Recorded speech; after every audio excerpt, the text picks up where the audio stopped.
નમસ્કાર, હું સીધા આપનું સ્વાગત કરું ઝીરો અવર કાર્યક્રમમાં। ઝીરો અવર કાર્યક્રમ એટલે કે એવો કાર્યક્રમ કે જે કાર્યક્રમમાં રોજ બરોજ એક સબ્જેક્ટ નક્કી કરી છે, ત્યારબાદ તેના પર ચર્ચા થતી હોય છે। સીધો જ મુદ્દા પર આવીશ। કોંગ્રેસમાં કકડાટ। અર્જુનભાઈ મોઢવાડિયાના ઘરે 17 જેટલા કદ્દાવર નેતાઓની બેઠક। અનેક મોટા નેતાઓએ મુલાકાત લીધી છે। એની પાછળ ક્યાંક સિનિયર નેતાઓની અવગણના, એમનું માર્ગદર્શન ન લેવું, એમના અનુભવને ક્યાંક સ્ટ્રેટેજીપૂર્વક ન ઉપયોગ કરવો, આ તમામ બાબતો છે। અલગ અલગ 13 બાબતો છે કે જેનાથી આ તમામ નેતાઓ નારાજ છે। અને કયા કયા નેતાઓ નારાજ છે? અર્જુનભાઈ મોઢવાડિયા, દિનસા પટેલ, સિદ્ધાર્થ પટેલ, શૈલેષ પરમાર, તુષાર ચૌધરી, રાજુભાઈ પરમાર, ઇન્દ્ર વિજયસિંહ ગોહિલ, સાગર રાયકા, નરેશ રાવલ અને સોમાભાઈ। આ તમામ એવા નેતાઓ કે જે ગુજરાતમાં નામના ધરાવે છે અને હરેક વિસ્તાર કે જે વિસ્તારમાંથી લોકો આવી રહ્યા છે ત્યાં એમનું પ્રભુત્વ છે। તેમ છતાં આ નારાજગી કેમ?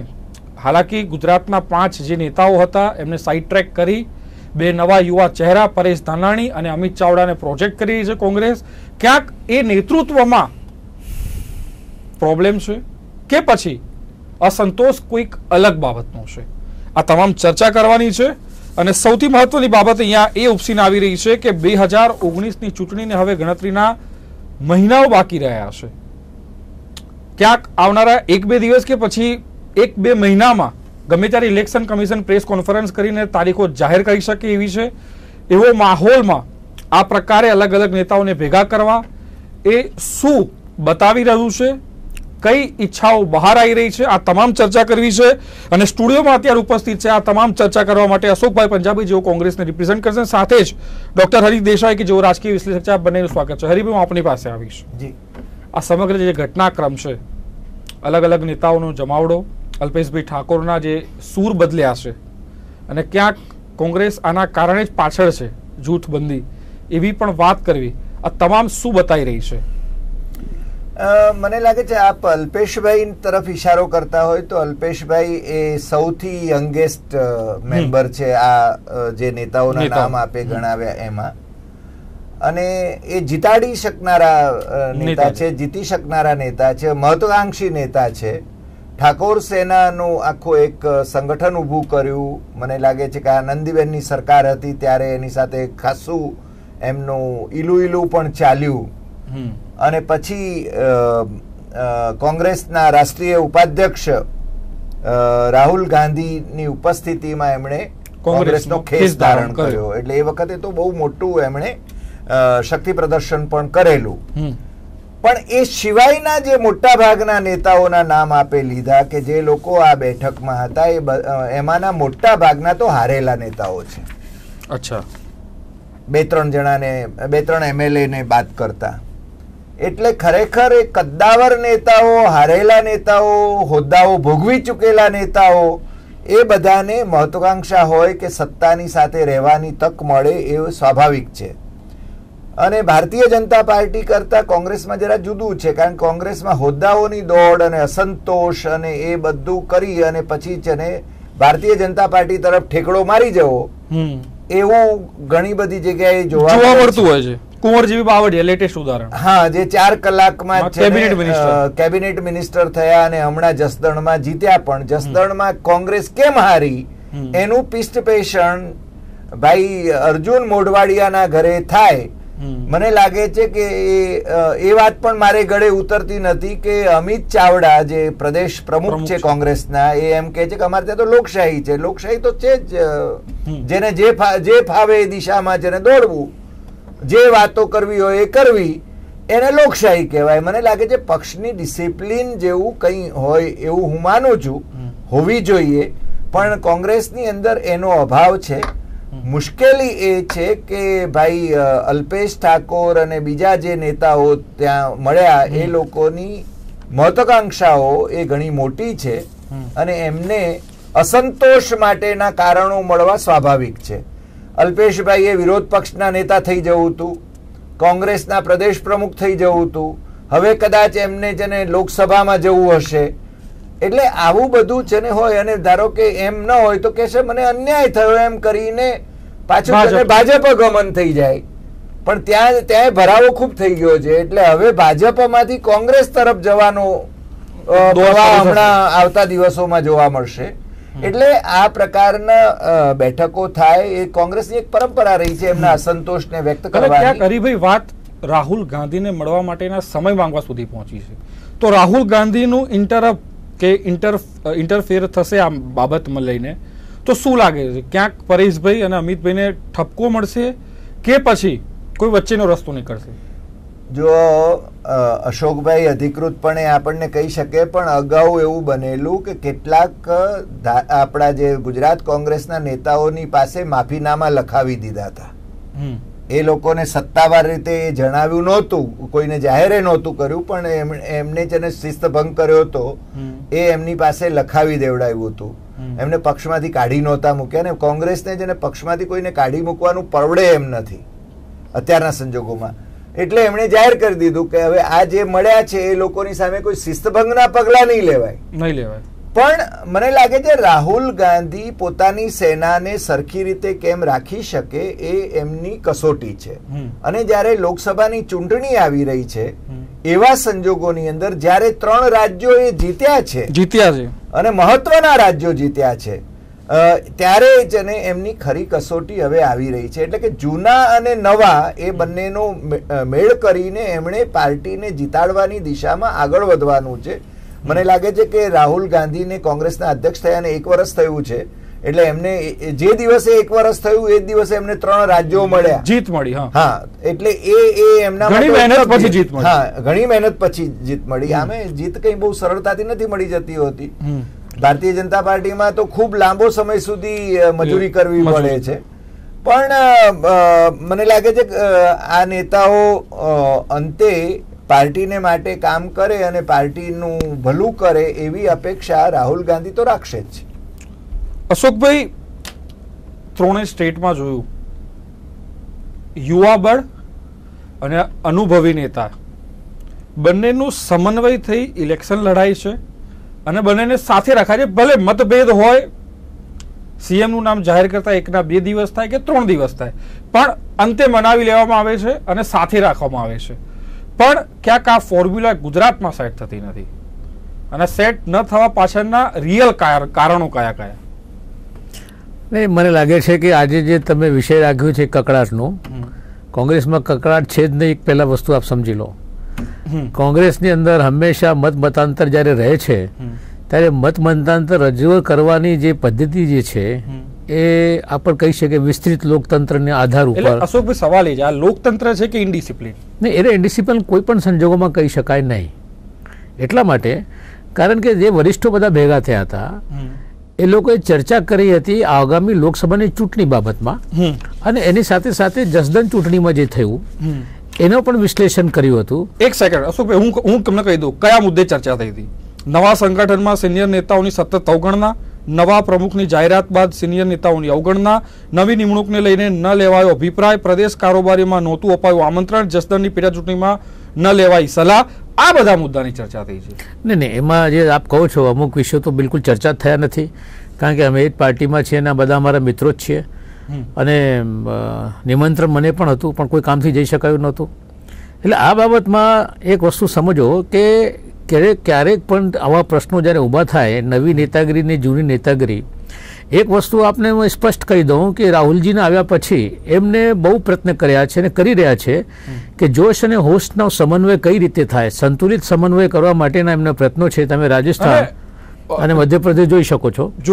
અને આની અંદર જે વરિષ્ઠો ભેગા થયા હતા એ લોકો લોકસભાની ચૂંટણીમાં શું કરવું, અને જ્યારે અમારા પ્રદેશ પ્રમુખ છે અમિતભાઈ ચાવડા સાહેબ, એમને પૂછવામાં આવ્યું ત્યારે એમને સ્પષ્ટ કીધું હતું કે ભાઈ જમવા માટે ભેગા થાય એમાં કોઈ શિસ્ત કે અશિસ્તનો પ્રશ્ન ઉભો થતો નથી, ને એની અંદર જો ચર્ચા થતી હોય કોઈ એવો સબ્જેક્ટ રાખીને કે વિષય રાખીને કે ભાઈ અમને પ્રમુખશ્રીને હટાવને જોઈતા નથી ને આને મૂકું, એ કોઈ મુદ્દો જ નહોતો.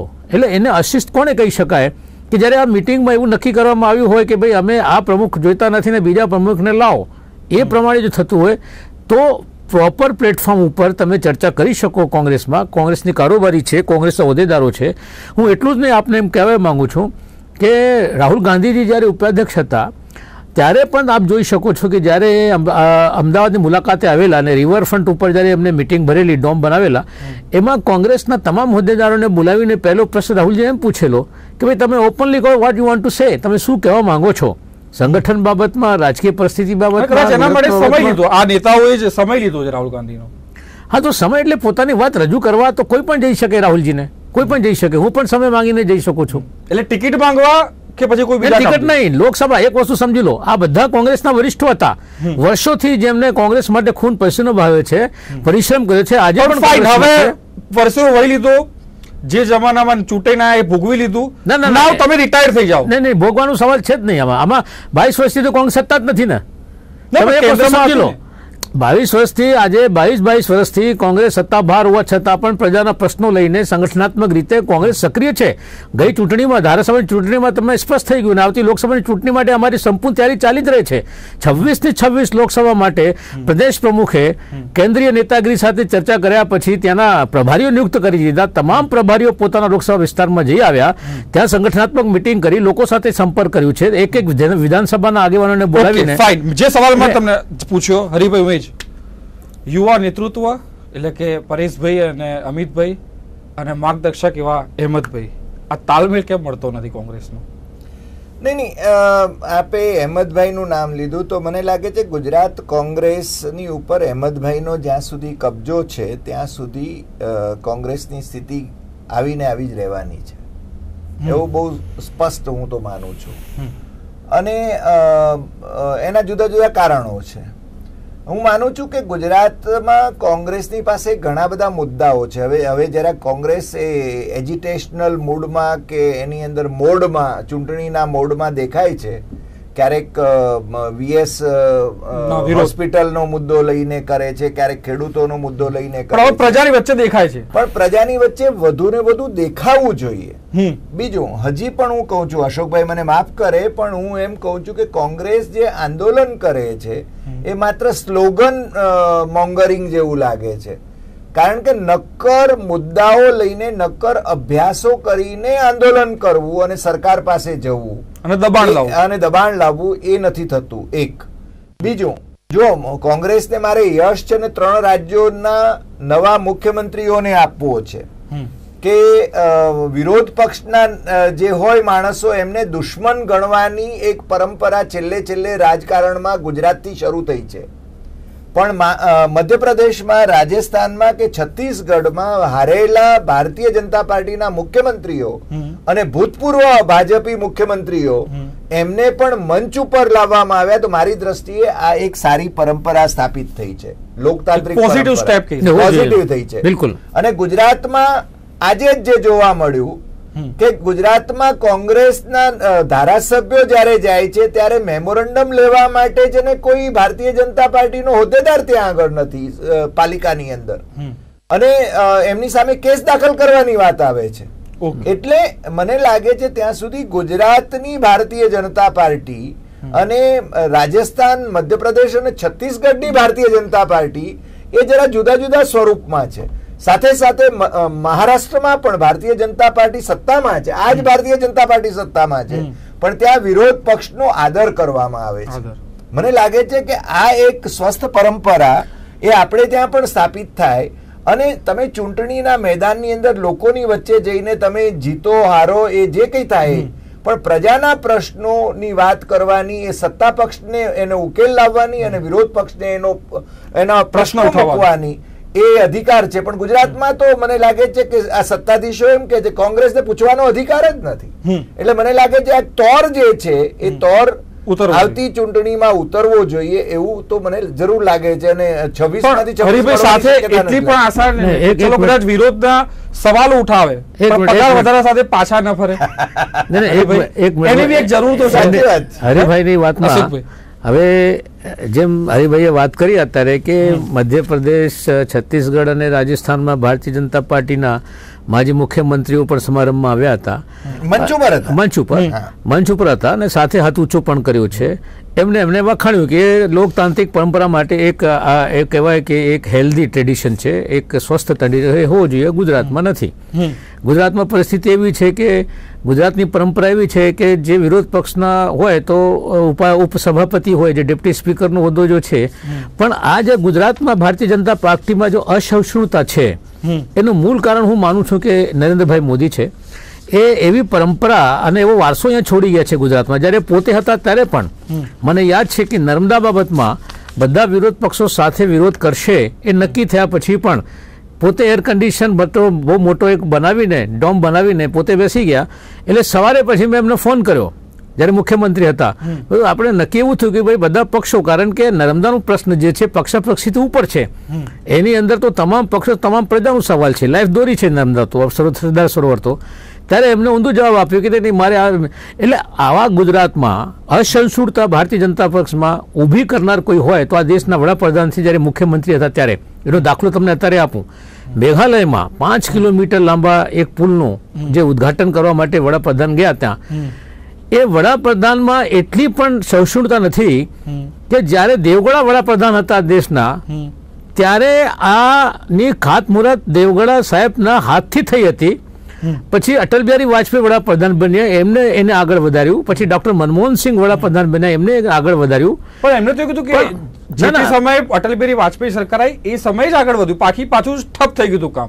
ના એ તમને કહું છું, નહીં એ તમને કહું છું કે દેવગૌડા સાહેબને પણ યાદ કરવાની ફુરસત ન હોય, જેમાં ખાતમુહૂર્ત કરનાર દેવગૌડા હતા. તો આ એમને તો કીધું હતું ને સરદાર સરોવર ડેમની, હરિભાઈ હું આપણું ઊંચાઈ વધારે હું નહીં આવું, મનમોહનસિંહ આવી અને ઉદ્ઘાટન કરે, હું ત્યાં પણ નહીં આવું, એવી પણ વાત કરી તો ઊંચાઈ ક્યાં વધારી હતી આપણે? નહીં જો યોજનાની વાત અને ઊંચાઈની વાત જયારે કરે છે ત્યારે મિસગાઈડ કરવામાં આવે છે. આ છે ને સુપ્રીમ કોર્ટ મોનિટરિંગ કરતી હતી અને ટ્રાઇબ્યુનલ ના હાથમાં હતું. એટલે આ છે ને પણ ભારતીય જનતા પાર્ટીના મિત્રો જે રીતે એની વાત મૂકે છે પ્રજાની સામે, અને કોંગ્રેસ છે ને ઘણી વખતે જવાબ નથી આપી શકતી, એટલે એ બધું લોલ ચાલે છે. હકીકત એ છે કે 22 વર્ષથી ગુજરાતની અંદર ભારતીય જનતા પાર્ટી રાજ કરે છે અને કેનાલો બાંધવાની બાબતમાં એમણે જેને એ કામ પૂરું નથી કર્યું, એના વિશે તો કોઈ કોર્ટનો સ્ટે કે કોઈ મંજૂરી લેવાની નહોતી. એટલે પ્રશ્ન એ છે કે ભારતીય જનતા પાર્ટી જે કરે એના ઢોલ વગાડે છે, પણ જે એને કરવાનું છે એની સરકારે એ નથી કરતા, ત્યારે એની જવાબદારી પણ એને લેવી પડે. એટલે એ હમણાં તમને કહું કે નીતિન ગડકરી નરેન્દ્ર મોદી સરકારમાં મંત્રી છે, પણ એમણે જે હમણાં નિવેદનો કરે લાગ લગાડ 5 દિવસ સુધી જે નિવેદનો કર્યા, એ નિવેદનો બહુ જ સૂચક છે કે ભાઈ તમે જેને જીતતા હો ત્યારે ઘણા બધા બાપ નીકળી પડે છે એના, પણ હારની જવાબદારી પણ લેવી જોઈએ. ઓપનલી કીધું કે પ્રમુખનું આ કામ હોય છે કે ધારાસભ્યો કે એમએલએ જે કામ કરતા હોય એની જવાબદારી પ્રમુખની હોય છે, અને પોતે રાષ્ટ્રીય પ્રમુખ રહી ચૂકેલા છે. અને એટલું જ નહીં, તમને યાદ અપાવું કે એમને એમ પણ કીધું કે પંડિત જવાહરલાલ નહેરુના ભાષણો મેં જોયા છે, વાંચ્યા છે. એમના ભાષણો મને એટલા માટે પસંદ છે કે ફક્ત ભાષણ નથી કરતા, એમાં વિઝન હોય છે, દ્રષ્ટિ હોય છે, ભવિષ્યની દ્રષ્ટિ હોય છે. એ વાત પણ એમને ઇન્ડાયરેક્ટલી કોની સામે કઈ આખો દેશ જાણે છે. પણ તો અટલજી પણ નહેરુજીના વખાણ જ કરતા હતા. ના, અટલજી વાત સાચી છે એમને. અટલજી પણ ઓપન કહેતા હતા. અને અટલજીની તો વાત મને એટલી યાદ આવે છે કે લોકસભામાં એમને એમ કીધું कि जो भाई ये कहते हैं कि 60 साल से देश में कुछ भी नहीं हुआ, वो देश की जनता लोगों के पुरुषार्थ का अपमान कर रहे हैं. એટલે એમના તમે શબ્દો જુઓ ને. અત્યારે જે આપણા આજના વડાપ્રધાન છે એ ખુલ્લમ ખુલ્લા બોલે છે कुछ नहीं हुआ है 60 साल में, कुछ नहीं किया, मैं कर रहा हूँ, जो कुछ हो रहा है मेरे आने के बाद हुआ. સાથે ઉપર કહે છે કે નહેરુજીના વખાણ યોગ્ય છે, પણ સરદાર વલ્લભભાઈ પટેલ વખાણ થતા નથી. સરદાર વલ્લભભાઈ સ્ટેચ્યુ બનાવવું પડે છે. સરદાર વલ્લભભાઈ પટેલ માટે તો તમે જો 2 દિવસ પહેલા એનડીટીવી જોયું હોય, રાજમોહન ગાંધીએ પુસ્તક લખી છે સરદાર વલ્લભભાઈ પટેલ ઉપર, અને એની અંદર મુદ્દા પર સરદાર પટેલ નહેરુ વચ્ચે મતભેદ હતા જ નહીં. ઓકે, આ તો આરએસએસ ઉભા કર્યા છે ત્યારથી જ. વલ્લભભાઈ, સરદાર વલ્લભભાઈ તો નહેરુ ભેગા થઈને ગાંધીજીને માર્ગદર્શનમાં બંને દેશને આગળ લઈ આવ્યા, કંધે તે કંધા પેલા ભેગા સાથ મેં. મતભેદ હતા, પણ દેશના કામકાજની બાબતમાં કોઈ મતભેદ નહોતા. નરેન્દ્ર મોદી પણ સાથે જ છે. એબ્સોલ્યુટલી. ઓકે હરિભાઈ, આ જે મિલન થયું છે, સ્નેહ સંમેલન થયું છે અરુણ મોઢવાડિયાના ઘરે, આનાથી કોંગ્રેસને ફાયદો થશે કે નુકસાન? 2019 પર ફોકસ કરીને વાત કરીએ. મને એમ લાગે છે કે એમની પાર્ટીના નેતાઓ મળીને એના વિશે વિચારણા કરે. આમાં એવું છે, આજે જે બેઠક થઈ છે એમાં હમ ભી પડે હે રાહો મેં આજ બતાવવાની આ બધાની સ્ટ્રેટેજી હતી. આ સ્ટ્રેટેજી છે. એટલે એવું કઈ નથી કે એમને છે ને બહુ રસ થઈ ગયો, રસ પડી ગયો કે જસદણનો દોષ છે ને એમણે છે ને કોના માથે નાખવો છે, પ્રદેશ પ્રમુખના માથે નાખવો છે અથવા તો જેને વિધાનસભામાં વિરોધ પક્ષના નેતાને માથે નાખવો છે. પણ જો લોકસભાની ચૂંટણીને માટે સ્ટ્રેટેજી કરવાની હોય, એના વિશે ચર્ચા કરવાની હોય, તો આ બધા છે ને રાજીવ ગાંધી ભવનની અંદર મળી શક્યા હોય અને પાર્ટીની મીટિંગો થતી જ હોય છે. ઓલ ઓફ અ સડન કેમ તમને આ સૂજ્યું કે ભોજન પર મળીએ, આપણે જમાડે એકમેકને, એમાં કઈ ખોટું નથી. પણ આ તો મારી દ્રષ્ટિએ મને એવું લાગે છે કે આ બધા જે છે એ ઉમેદવારો હતા અને હંબી પડે હે રાહો મેં લોકસભાની ચૂંટણી માટે જો છેલ્લી તક મળે તો એમાં એક સ્પષ્ટતા છે ને દિનશાએ કરી. દિનશાએ કહ્યું લોકસભાનો ઉમેદવાર નથી, પણ દિનશાની હેચ્છા એવી જરૂર છે કે રાજ્યસભામાં એમને તક મળે તો 2020 એપ્રિલમાં જવાની તક મળે તો એને માટે તૈયાર છે.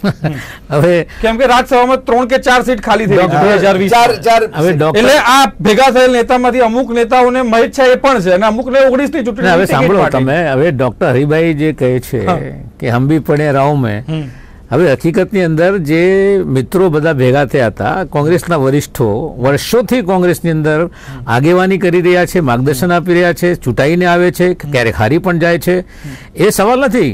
અર્જુનભાઈ મોઢવાડિયા તો વિરોધ પક્ષના નેતા પણ રહી ચૂકેલા છે, ચૂંટણીમાં હારી પણ જાય છે. સિદ્ધાર્થભાઈ પટેલ 2 વાર ધારાસભામાં ચૂંટાયા છે, 2 વાર હારી પણ ગયા છે, એટલે હાર પ્રમુખ રહ્યા છે. એટલે હંબી પડે રાવમાં કોઈ આમાં કોઈ છે નહીં. સિદ્ધાર્થભાઈ પટેલ, અર્જુનભાઈ મોઢવાડિયા પ્રમુખ હતા. માહોલ બદલાયો છે. નહીં, હું તમને એમ કહું છું કે મજબૂત થઈ છે ત્યારે આવે કે નહીં, આવતી લોકસભાની ચૂંટણીમાં કઈ રીતે જીતી શકાય આ બાબતમાં ભોજન ઉપર ચર્ચા કરવામાં કોઈ જાતનું શિસ્ત ભંગ થતું નથી. અને એ ચર્ચા કર્યા પછી, મનોમંથન કર્યા પછી એ બધું સાથે ચર્ચા થવાની છે, મીટિંગ થવાની છે કોંગ્રેસની. અને કીધું જ છે અમિતભાઈ ચાવડા પ્રમુખે કીધું છે સાહેબ 19 ને લઈને મજબૂત કરવાની ચર્ચામાં પ્રભારી જ નહીં. પ્રભારી તો આવે છે, બેમાંથી એકની હાજરી જરૂરી છે. કોઈ એવું આમાં શક્ય એવું છે કે ચર્ચા કરવા માંગતા હોય, એમાં શું વાંધો કશું નથી. એમની સાથે જે વ્યક્તિ ડિસિઝન મેકર છે કે જે વ્યક્તિ નિર્ણય લઈ શકે ચર્ચા કરવી જોઈએ. એ તો થશે ને ચર્ચા. રાહુલ ગાંધી નો સમય માંગે છે, ફરિયાદ કરવા તો જવું જ છે. ફરિયાદ નથી, પોતાના મંતવ્યો ત્યાં રજૂ કરવાના છે. ફરિયાદનો સવાલ જ નથી કે લોકસભાની ચૂંટણી કઈ રીતે જીતી શકાય. કારણ કે લોકસભાની ચૂંટણી બાબતમાં પક્ષ બહુ ગંભીર છે અને ગંભીરતાના કારણે હું આપને કહું કે પ્રભારીઓ બધા જઈ આવ્યા, રિપોર્ટ પણ આપી દીધેલી. એમાં કેટલા પ્રભારીઓ પણ છે. એમાં દાખલા તરીકે રાજુ પરમાર હતા, એ પોતે પ્રભારી છે. ઇન્દ્ર વિજય હતા, એ પણ પોતે પ્રભારી છે. સાગર રાયકા પ્રભારી છે. હિંમતભાઈ હતા, બધા પ્રભારીઓ છે. એટલે એ વસ્તુ છે, પ્રભારી બનવું અને ટિકિટ લઈ વાત બહુ સવાલ નથી. ટિકિટ માટે સ્પષ્ટ કરી દો, ટિકિટ માટે ભેગા નથી થયા. બધા મિત્રોએ પોતાનું મનોમંથન કરીને અને લોકસભાની ચૂંટણીમાં કઈ રીતે જીતી શકાય પોતાની વાત રજૂ કરવા માંગે છે. કોંગ્રેસમાં છૂટ છે, આ ભાજપ નથી, આ કોંગ્રેસ છે. ભાજપ કોંગ્રેસનો ફરક આ જ છે. બિલકુલ નહીં, બિલકુલ નહીં. આ તમે કહું આ બિલકુલ નથી લેવાતું. ભાજપની અંદર કોણ પ્રમુખ બનશે રાષ્ટ્રના, એ બિલકુલ નથી લેવાતું. કેમ? ક્યાં આપણા જે અમિતભાઈ શાહ પ્રમુખ કોને બનાવ્યા? એમને પાર્ટી બનાવ્યા, પાર્લામેન્ટરી બોર્ડે બનાવ્યા. ક્યાં પાર્લામેન્ટરી બોર્ડે બનાવ્યા? ઉપરથી મોહન ભાગવતે બનાવ્યા છે. અને પછી એને રાહુલ ગાંધી અધ્યક્ષ કોને બનાવ્યા? રાહુલ ગાંધી અધ્યક્ષ કોને તમે જોઈ શકો છો. તાલકટોરા ગાર્ડન ની અંદર બધા ભેગા થયા. ઓલ ઇન્ડિયા કોંગ્રેસ કમિટીની બધા સભ્યો હતા એઆઈસીસી ના. 1000 થી વધુ એઆઈસીસી ના સભ્યોની હાજરીની અંદર પાર્લામેન્ટરી બોર્ડમાં કેમ આમ કરો છો? પાર્લામેન્ટરી બોર્ડ ભાજપના કોઈ પ્રવક્તા સવાલ એ છે અહીંની ગુજરાતની વાત છે, એ જ વાત દિલ્હીમાં પણ જોવા મળે છે. બહુ ટૂંકમાં જવા માંગી, સમયની મર્યાદા છે. જે યુવા નેતૃત્વ છે એમની સ્ટ્રેટેજી અલગ છે, એમના વિચારો અલગ છે. અને જે ખૂબ જ બહોળો અનુભવ ધરાવે છે અને એમને રાજ કરેલું છે, એમના વિચારો અલગ છે. એ રાજસ્થાનમાં જોવા પડ્યું, મધ્યપ્રદેશમાં, છત્તીસગઢમાં અને દિલ્હીમાં પણ છે. રાહુલ ગાંધીની ટીમ અલગ છે, એટલે ટીમ ઇન ધ સેન્સ કે પાર્ટી એક છે પણ વિચારધારા અને આઈડિયોલોજી અલગ છે. અને સામે અહેમદભાઈનું ગ્રુપ કે પછી જે સિનિયર નેતાઓનું ગ્રુપ છે એમની વિચારધારા અલગ છે. તો આને કઈ રીતે બેલેન્સ કરવું? કશું છે જ નહીં. અક્ષિતભાઈ, આમાં એવું છે કે મને લાગે છે કે બંનેનું કોઓર્ડિનેશન કરે. ધારો કે અનુભવી માણસો અને યંગર જનરેશનને એની સાથે જોડીને એ રીતે જો કરે, જેમ કે ધારો કે એમણે યંગ લોકોને લેવાનું ચાલુ કર્યું છે, લાલજી છે તો લાલજી અત્યારે મને લાગે સેવાદળના પ્રભારી છે, એટલે આ રીતે જ ને જેમ એમણે મધ્યપ્રદેશમાં પણ એવું કોમ્બિનેશન કર્યું, રાજસ્થાનમાં છત્તીસગઢમાં પણ એ રીતે કોમ્બિનેશન, ગુજરાતમાં પણ છે, એ રીતે કોમ્બિનેશન કરે એવી અપેક્ષા તો આપણે રાખીએ. પછી સફળતા નિષ્ફળતા એ તો મતદારોના હાથમાં છે, મહેનત તો એમણે કરવાની છે. જસદણ કઈ દરેક વખતે જસદણ જ હોય નહીં, એમણે ઝારખંડમાં પણ એ પેટા ચૂંટણી જીત્યા છે કે જે 15 વર્ષ પછી કોંગ્રેસને બેઠક મળી, ભાજપની સીટ લઈ લીધી, ભાજપની સીટ લીધી છે.